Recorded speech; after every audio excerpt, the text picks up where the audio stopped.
Olá, boa noite. Estamos chegando com mais uma semana. Gratidão pela sua audiência, a sua companhia diária aqui na tela da TV que mostra você. E hoje, segunda-feira, nós temos aqui muitas informações no programa de hoje. O JR23 está começando com notícias que repercutiram na nossa região, também no Brasil e no mundo. Confira agora os destaques. Um homem de 29 anos foi baleado durante uma tentativa de invasão a uma residência no bairro City Petrópolis, na região norte de Franca. Um homem de 43 anos, procurado pela justiça por estelionato, foi preso após ser identificado por reconhecimento facial em Rifaina. Essa proposta já foi enviada ao Congresso Nacional, já está lá, então qual que é a ideia? Com o preço do petróleo em alta, o Brasil explora e exporta petróleo. Com isso, as receitas dessa venda, a arrecadação do governo também vai aumentar. Então a ideia é usar essa arrecadação extraordinária para diminuir agora os impostos que incidem sobre a gasolina, PIS, COFINS e CID. Então... O SESI Franca Basquete fez um jogo de recuperação e venceu o Botafogo por 89-79 na noite de sábado, no ginásio Oscar Zelaya, no Rio de Janeiro, pelo segundo jogo das oitavas de final do NBB 2025-2026. Esses são apenas alguns dos destaques e claro que temos aí também, as informações do mundo da bola, o esporte, a equipe francana do SESI joga daqui a pouquinho e pode já garantir a vaga na próxima fase do NBB e o resumo completo também do Campeonato Brasileiro, o Brasileirão. Comprar carro me deixava tensa, transferência, burocracia e eu só tenho domingo livre. Faz a transferência digital, Helena. Pelo celular. Pode ser domingo, feriado, o que for. Que demais, João! Sem papelada, sem vai e vem. De onde estiver, 7 dias por semana. O vendedor confirma os dados. O comprador recebe a notificação e assina digitalmente. Tudo instantâneo pelo celular. Ai, adeus, perrengue. Um beijo.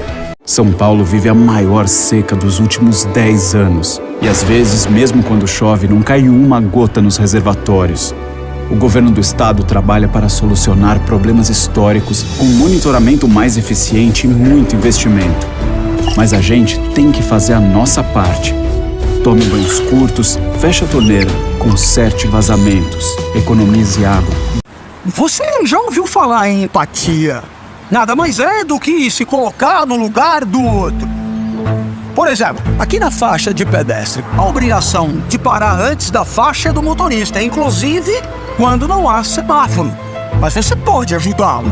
Sinalize com a mão antes de atravessar. Assim, você aumenta a visão do motorista e o alerta, caso ele esteja distraído.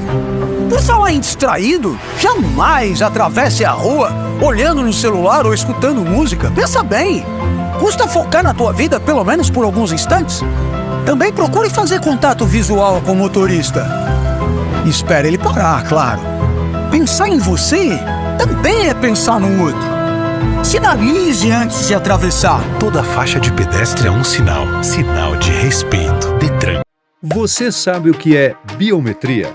É uma tecnologia que reconhece pessoas a partir de traços únicos, como as linhas do rosto e a impressão digital. A biometria é uma forma segura de identificação. Por isso, desde 2008, a Justiça Eleitoral faz o cadastramento biométrico. E você, já fez? Hoje, mais de 100 milhões de eleitoras e eleitores podem usar as digitais para votar na urna eletrônica. E tem mais!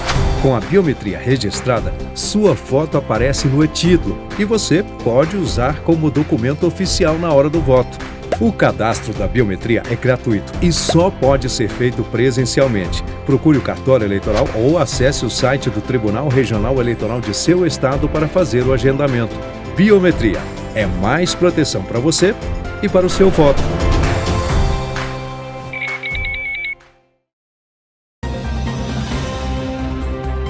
Estamos de volta com o JR 23, começando o programa nesta semana. Gratidão pela sua audiência, pela sua companhia. Você que nos assiste tanto pelo canal 23, como também em nossas redes sociais, aqui na tela da TV, que mostra você aquilo que de mais importante acontece não só na região, mas no Brasil e no mundo. Você fica sabendo aqui com todo o trabalho e empenho da nossa equipe da TV Franca.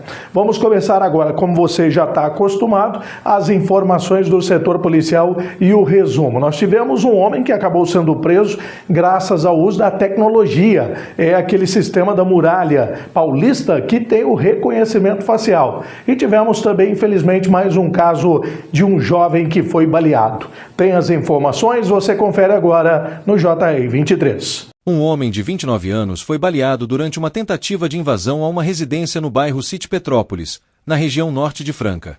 De acordo com as informações apuradas, 2 homens foram até o imóvel à procura de uma mulher. Ao serem informados, no portão, de que a pessoa procurada não residia no local, os suspeitos teriam forçado a entrada na casa. Durante a ação, um dos criminosos efetuou disparos e atingiu o filho da moradora. Na residência vivem o pai da vítima, que trabalha organizando turmas para a colheita de café em lavouras da região. A vítima foi socorrida por uma equipe do SAMU, Serviço de Atendimento Móvel de Urgência, e encaminhada à Santa Casa de Franca. A Polícia Militar foi acionada e realiza buscas nas imediações, mas até o momento, nenhum suspeito foi localizado. Um homem de 43 anos, procurado pela Justiça por estelionato, foi preso após ser identificado por reconhecimento facial em Rifaina. A detecção foi feita pelo Sistema de Monitoramento da GCM, Guarda Civil Municipal, integrado ao Programa Muralha Paulista, que emitiu alerta automático. De acordo com a GCM, a equipe foi acionada após o sistema apontar a presença do suspeito na cidade. Os agentes realizaram diligências e conseguiram localizar o indivíduo, morador de Franca, confirmando a existência de um mandado de prisão criminal em aberto. Após a abordagem, o homem foi detido e encaminhado à Central de Flagrantes de Franca, onde foi apresentado à autoridade de polícia judiciária. Ele permaneceu à disposição da Justiça. E o trabalho da Guarda Civil Municipal tem dado cada vez mais resultado na cidade. Uma corporação que vem atuando firme, forte, não só na preservação do patrimônio público, mas também com recursos de tecnologia, com monitoramento, e é claro que há necessidade até de melhor estrutura para essa corporação, vem fazendo aí um trabalho que vem dando resultados. Em mais uma ação da Guarda Civil Municipal, um ladrão que estava invadindo uma escola acabou atrás das grades. Um homem de 34 anos foi preso na noite deste sábado após invadir uma escola municipal e furtar fios de cobre, em Franca. A ocorrência foi registrada pela Guarda Civil Municipal, GCM, na IMEB Professora Sueli Contini Marques. De acordo com o relatório, a equipe formada pelos agentes Domiciano, Ferreira e Passarela realizava patrulhamento de rotina quando foi acionada pela empresa de monitoramento Telepublico, que informou o disparo do alarme e a presença de ruídos no interior da unidade escolar. Ao chegarem ao local, os guardas fizeram contato com o agente da empresa, que relatou ter visto um indivíduo deixando a escola e fugindo. Com base nas informações, a equipe iniciou buscas nas proximidades e conseguiu localizar o suspeito, identificado como Douglas Faleiro Santos. Ele foi encontrado tentando se esconder sobre uma árvore, mas acabou caindo durante a tentativa de fuga e foi abordado. Em revista pessoal, os agentes localizaram diversos cabos e fios de cobre, que o próprio suspeito confessou ter furtado da escola. O homem apresentava escoriações em razão da queda e foi encaminhado ao pronto-socorro, onde passou por exames de raio-x. Segundo a GCM, não foram constatadas fraturas. Durante vistoria na escola, os agentes identificaram um rompimento no telhado, que pode ter sido utilizado como acesso ao prédio. A direção da unidade foi comunicada e compareceu ao plantão policial, onde os materiais recuperados foram devolvidos, com exceção de uma mochila e ferramentas usadas na ação. Ainda conforme o registro, o suspeito possui antecedentes por furto. Ele recebeu voz de prisão e foi encaminhado ao plantão policial, onde permaneceu à disposição da Justiça. E na região nós tivemos também casos de furtos de veículos e também de um estabelecimento comercial. No caso dos veículos, um caminhão chegou a ser recuperado. Após uma mobilização nas redes sociais e em grupos de WhatsApp, além do empenho das autoridades da região, a Polícia Militar localizou, neste domingo em um posto de combustíveis de Franca, um caminhão MUC que havia sido furtado em Igarapava na última quinta-feira. Segundo o empresário e proprietário do veículo, Manuel Messias, o caminhão já apresentava algumas características originais alteradas. O veículo já foi retirado de Franca e devolvido ao proprietário. Nenhum suspeito foi localizado. O caso foi registrado e deverá ser investigado para tentar identificar os autores do crime. Uma motocicleta foi furtada na noite na rua Juquiraí, no Jardim Marajoara, em Ituverava. A ação criminosa, que foi filmada por uma câmera de segurança, durou menos de 30 segundos. Nas imagens, 2 homens chegaram em uma motocicleta e pararam em frente à residência. O garupa desceu, foi até a Honda CB 300 da vítima, que estava estacionada no portão, e, com o objeto, conseguiu destravar o veículo. Em poucos segundos, o suspeito danificou o miolo de partida, ligou a moto e fugiu, enquanto o comparsa acompanhava a ação em outra motocicleta. Um empresário teve sua loja de ferragens furtada em 2 dias consecutivos na rua Diogo Feijó, no bairro Estação, em Franca. As invasões aconteceram nas madrugadas de quarta-feira e quinta-feira, sendo que, no segundo dia, os criminosos voltaram ainda mais preparados, com um carrinho de mão, para levar uma quantidade maior de produtos. No primeiro furto, 2 homens chegaram ao local de bicicleta e arrombaram a porta de rolagem da empresa após forçá-la. Em seguida, invadiram o estabelecimento e furtaram diversas peças antes de fugirem. Já na madrugada do dia seguinte, os mesmos suspeitos retornaram acompanhados de um terceiro homem, desta vez utilizando um carrinho de mão para facilitar o transporte dos itens.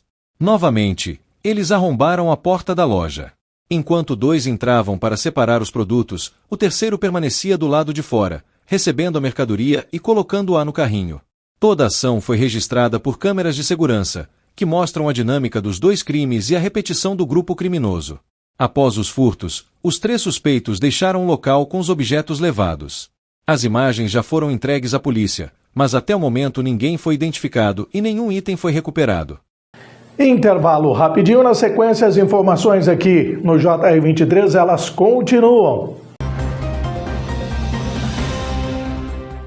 Gente, eu tô aqui para falar de um assunto muito importante. Falta de sangue. Você sabia que menos de 2% da população brasileira doa sangue regularmente? Pois é, nós precisamos tornar esse gesto de amor um hábito. Tem muita gente precisando e para cada pessoa que doa, outras 4 são beneficiadas. Faça a sua parte. Doe sangue. É rápido. Ô, Sô, você está acostumado a me ver aqui contando uns caos, umas piadas, fazendo o povo rir, né? Pois então, mas hoje aqui a prosa é séria. O Hospital do Câncer de Franca é um lugar onde a coisa é pra valer mesmo. Lá é sério. Lá eles tratam de câncer de bebê, de jovem, de adulto e de idoso. Como nós falamos na roça, de mamana caducando. Eles acolhem todo mundo. E é por isso que eu tô aqui, pra modo de pedir a sua ajuda. Vamos ajudar o Hospital do Câncer de Franca e cuidar de quem precisa, só. Então, meu povo, bora doar? Que ajudar é coisa séria, mas não precisa ser sem graça também, né? Bora fazer esse bem acontecer, mexer o doce pra não azedar, bora pra riba que pra baixo é contramão? Então partiu ajudar o Hospital do Câncer de Franca. Seja um parceiro do bem, só, porque ajudar é sempre uma coisa boa. Né não? Acontecido.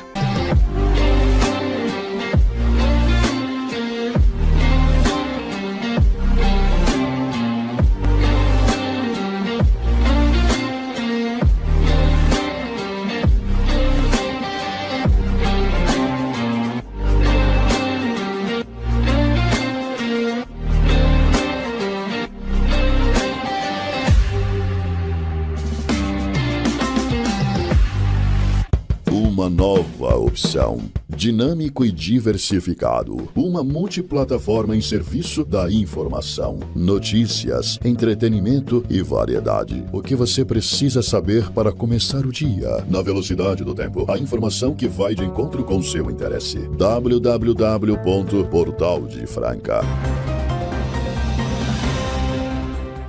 Estamos de volta com o JR 23 com mais notícias para você que nos acompanha, nos dá o privilégio da sua companhia e aquilo que afeta o seu dia a dia. Claro que a gente também repercute com informações aqui no JR 23, como por exemplo a alta do preço dos combustíveis, que acaba impactando a vida de todos nós. Medidas foram tomadas, vamos acompanhar. Muito bom para quem vende combustível aqui no Brasil, mas fica muito ruim para a gente, consumidor.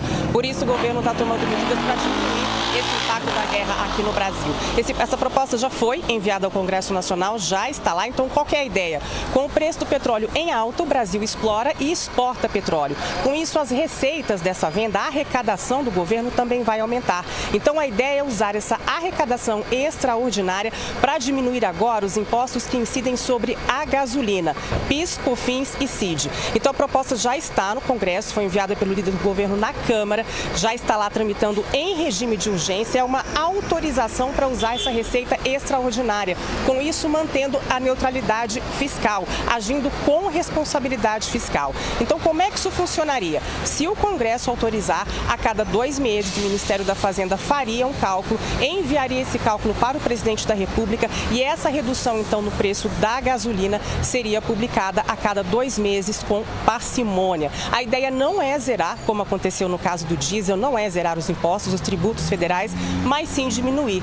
E aí, segundo o governo, de acordo com a Constituição Federal, essa redução teria de ser praticada, aplicada também ao etanol, porque não pode haver um incentivo a um combustível fóssil sem haver um incentivo a um combustível, a um biocombustível. Segundo o governo, o custo seria o seguinte: se houver uma redução de 10 centavos nos tributos no preço da gasolina, 800 milhões de reais, esse seria o impacto que seria então compensado com essa receita extraordinária. Durante a coletiva de imprensa, a imprensa publicou dizeres de que o governo teria recuado em diminuir os impostos sobre a gasolina. E os ministros da Fazenda e do Planejamento disseram que não houve um recuo, que os impostos não seriam diminuídos sem antes conversar com o Congresso Nacional. Veja. Deixa eu fazer um esclarecimento aqui, Cláudio. Sim. A assessoria está apresentando aqui, teve alguma informação que foi a público, falando que o governo recuou de uma redução de imposto. Veja, que como eu esclareci, né? A gente nunca chegou a anunciar, nunca houve a pretensão de fazer uma redução de tributo, mas sim abrir esse debate com o Congresso para que a gente possa fazer de maneira concertada, como o Guimarães deu a testemunha aqui. Então é importante só dizer isso, que fique aí bem esclarecido. Eu seria um pouquinho até mais incisivo. Eu acho assim, lamentável essa abordagem, porque na verdade a gente acabou de protocolar no Congresso Nacional. Acabou de protocolar um projeto de lei complementar, criando um regime fiscal com neutralidade fiscal para viabilizar a retirada de tributos sobre o combustível. E nós temos uma manchete dizendo que o governo recua. Eu realmente, ou nós não conseguimos, só um minutinho, ou nós não conseguimos, só um minutinho, ou a gente não conseguiu explicar bem, e aí eu estou à disposição para explicar tudo de novo. Aí vocês me digam se há dúvidas sobre a natureza da medida, ou seria o caso realmente de rever essa abordagem, porque ela não é razoável. Mais uma pausa rapidinha, na sequência, o resumo do mundo da bola aqui no JR 23.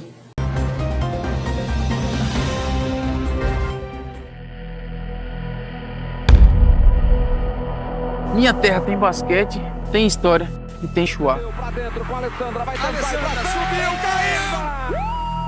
As vozes daqui vibram como em nenhum outro lugar. O basquete mudou minha vida. No Brasil tem basquete, e ser basquete vai além do esporte. É acreditar que a bola vai cair, mesmo quando nada parece dar certo. O Brasil é gigante, diverso. A gente se reconhece no plural. Mas o que temos em comum? O brasileiro é o corre. A gente vai atrás, cria caminhos dentro do impossível, se adapta, faz festa enquanto se supera. Minha terra tem basquete. Tem basquete pra caramba. O brasileiro é criativo, inovador, autêntico, orgânico. A mudança de direção, o ritmo, o suor, a dança, a energia. A gente sua a camisa, a gente ganha, a gente perde, mas a gente brinca, se diverte, a gente dança, a gente vibra, a gente cai, levanta, dá o sangue e celebra as conquistas. Esse é o nosso jeito. Nossa terra. Nossa terra tem basquete. Nossa terra tem basquete. E aqui é meu lugar.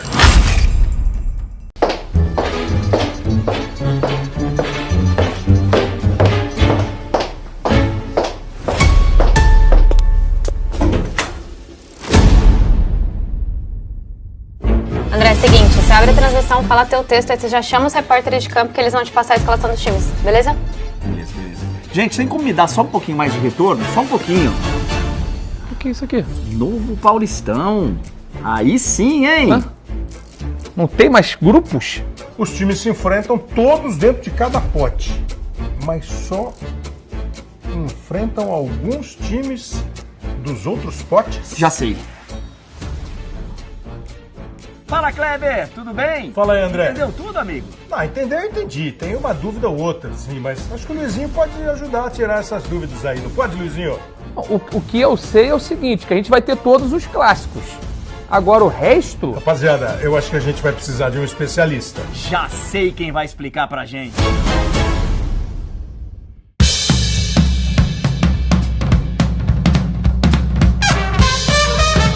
Calma, deixa comigo.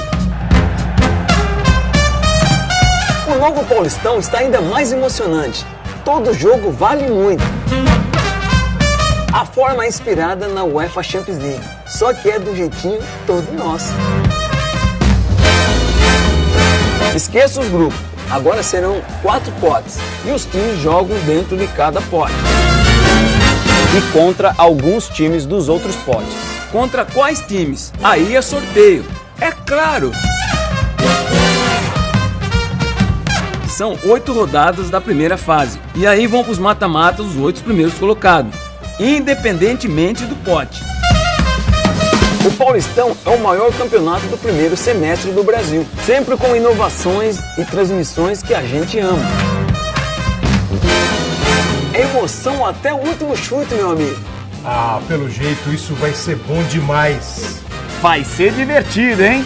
Vai ser brabo. Sensacional, cara. Pô, sensacional, espetacular. É Paulistão, né? Inventando, inovando e acertando. Entendeu? Calma, confia. Afinal, só o Paulistão é Paulistão. Ai, ai, ai, ui, ui, ui. Abre o olho, vem com a gente.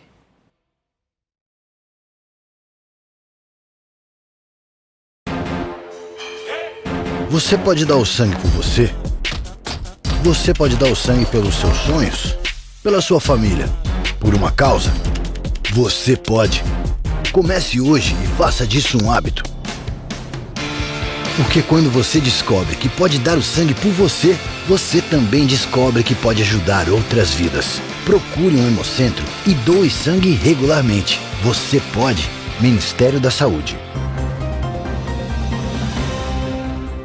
Já estamos de volta aqui no JR23, trazendo as informações agora do mundo da bola para você. A equipe do SESI Franca Basquete, que foi vice-campeã das Américas, ficou com o vice-campeonato, mas agora foca todas as suas atenções na briga pelo Nacional, que é o Novo Basquete Brasil NBB. Jogou no último sábado no Rio de Janeiro, de virada conseguiu uma boa vitória e agora joga hoje. Pode garantir, na verdade, a sua classificação para a próxima fase do NBB. Tem feito bonito e é claro que a gente sempre fica na torcida. Vamos ver como é que foi o jogo. O SESI Franca Basquete fez um jogo de recuperação e venceu o Botafogo por 89-79 na noite de sábado, no ginásio Oscar Zelaya, no Rio de Janeiro, pelo segundo jogo das oitavas de final do NBB 2025-2026.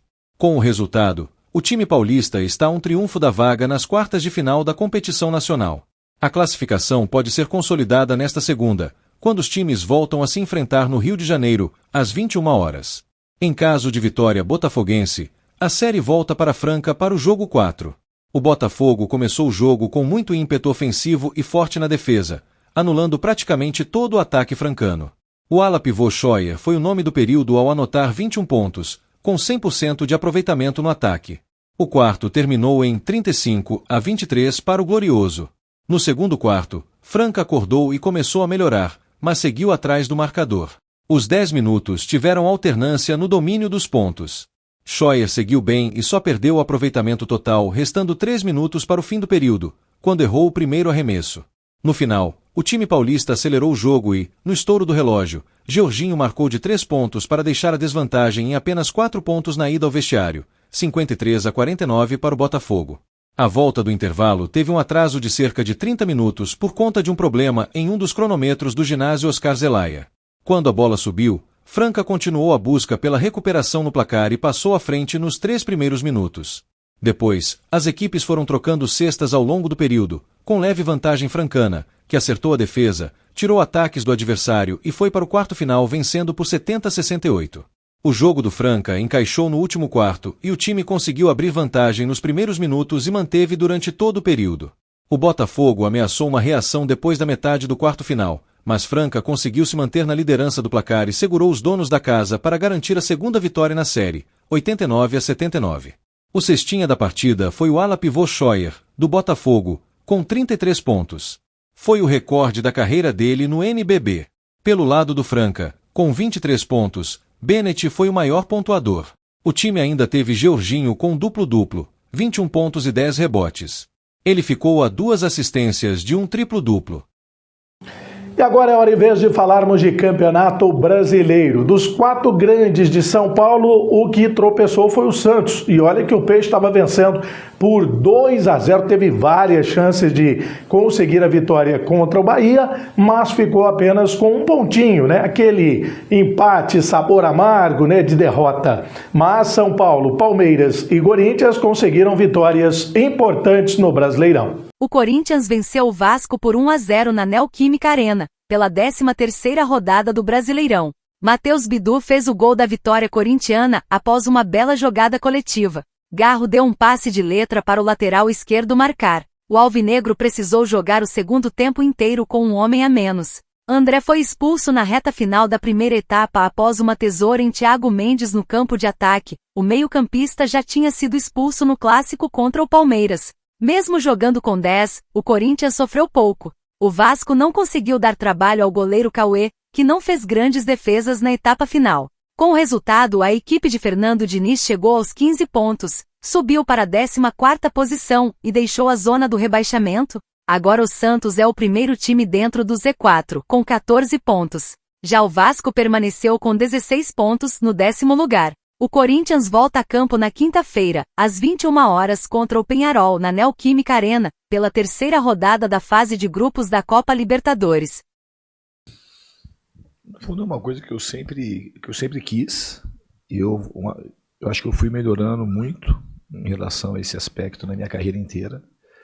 E obviamente que existe um time que ele tem uma estrutura por conta dos jogadores que facilita isso hoje. É um time que já tinha uma carga interessante, jogadores experientes, de qualidade bem acentuada, que também que ajuda. Mas o que está mais ajudando aqui, eu acho que os jogadores, de maneira geral, eles entenderam que todo mundo precisa ajudar. Os 11 que estão em campo precisam ajudar a defender. Então não é a linha de trás.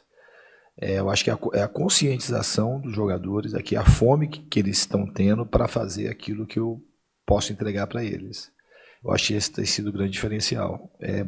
Todo mundo muito consciente daquilo que a gente precisa fazer para aumentar a nossa chance de ganhar o jogo.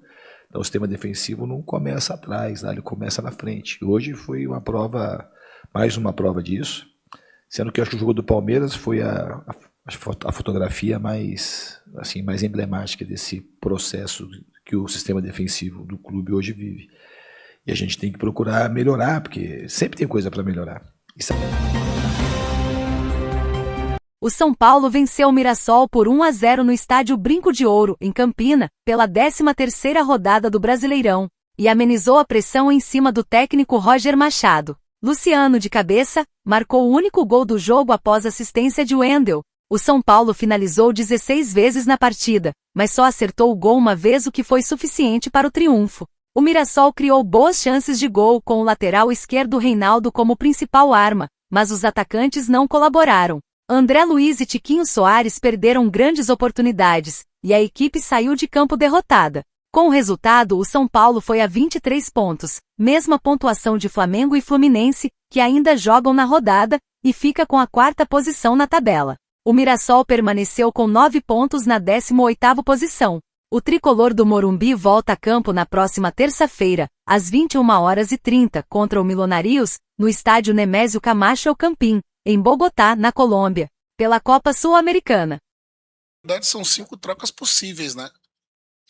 E nesses 2 últimos jogos eu não vi necessidade de fazê-las, né? Até para preservar algumas questões que para mim elas são importantes, determinado do jogo, né? Tu preservar os entrosamentos às vezes em algumas funções ali, às vezes tu mexe num setor ali e isso pode, né, mais atrapalhar em alguns momentos do que ajudar no que diz respeito, né, ao time que aquela dupla ou aquele trio já tá quente na partida, né? Mas hoje eu não vi necessidade. Vi necessidade sim, foi de lançar mais um defensor lá atrás e ganhar na largura do campo, né? E na estatura defensiva dentro da área. O Santos abriu 2-0, mas cedeu um empate ao Bahia no segundo tempo e ficou no 2-2 neste sábado na Arena Fonte Nova, pela 13ª rodada do Campeonato Brasileiro. Após um primeiro tempo de vaias e cobrança da torcida, o Bahia voltou com outra postura e conseguiu mudar o rumo da partida diante do seu torcedor, empurrando o Santos para o campo de defesa. Com o resultado, o time baiano chega aos 21 pontos e perde a chance de encostar nos primeiros colocados. O Santos, ainda pressionado, soma 14 e aparece na 15ª posição. Mesmo sem Neymar e Gabigol, o Santos começou melhor e levou perigo logo nos primeiros minutos. Rony e Mike foram os mais acionados no ataque, explorando os espaços e incomodando a defesa do Bahia. O Santos volta a campo na próxima terça-feira, quando tem compromisso pela Sul-Americana. A equipe da Vila, que ainda não venceu no torneio continental, visita o São Lourenço, Argentina, líder do grupo D.